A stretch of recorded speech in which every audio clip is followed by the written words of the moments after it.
So it's fragile for today's video. Yun.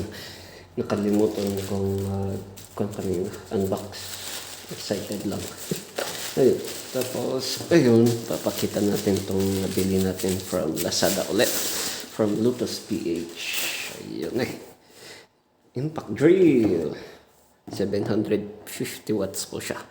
And, yun. Hindi lang siya bushless. May konto eh.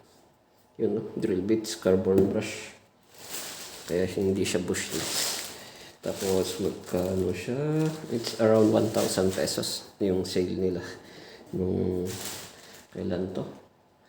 Nakaraang February.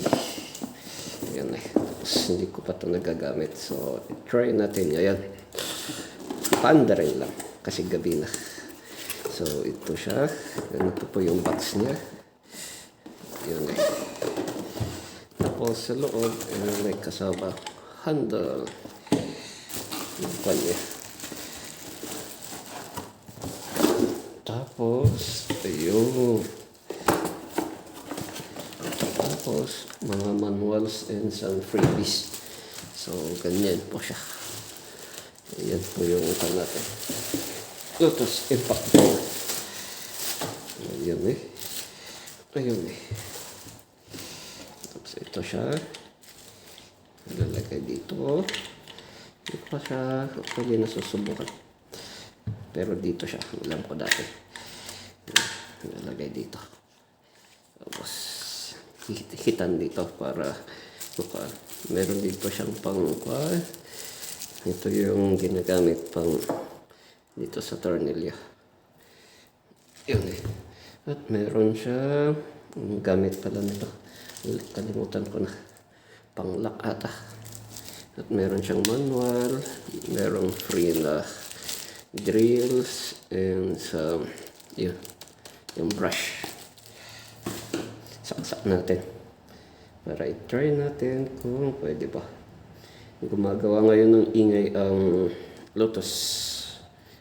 Isa ito sa mga affordable na power tools brand ngayon.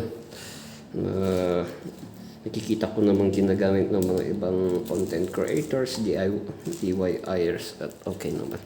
So, subukan din natin.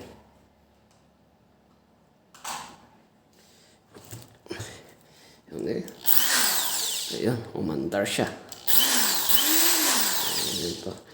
Pero hindi ko na siya papaanda rin ng matagal at yun, gabi nga po. So, ayun, kung may naririnig kayong takol, narinig ata to. Yun, for kung po ngayon, hindi tayo budol. Manufacture date pala nito eh, yun, 2024. Yun, kaya sulit to. Kagagawa lang last year. 0976 version 1. Yun eh. So, ayun ang Lotus Impact Drill. Worth 1,000 pesos only. Ang galing nito. May magagamit na tayong pangbutas ng katsemento para dito sa studio natin. Pagkakabitan ng kung ano-ano dyan. So, yun. Thanks for watching, fellows. This is Jal and see you for the next videos. In the next videos. I mean, bye-bye.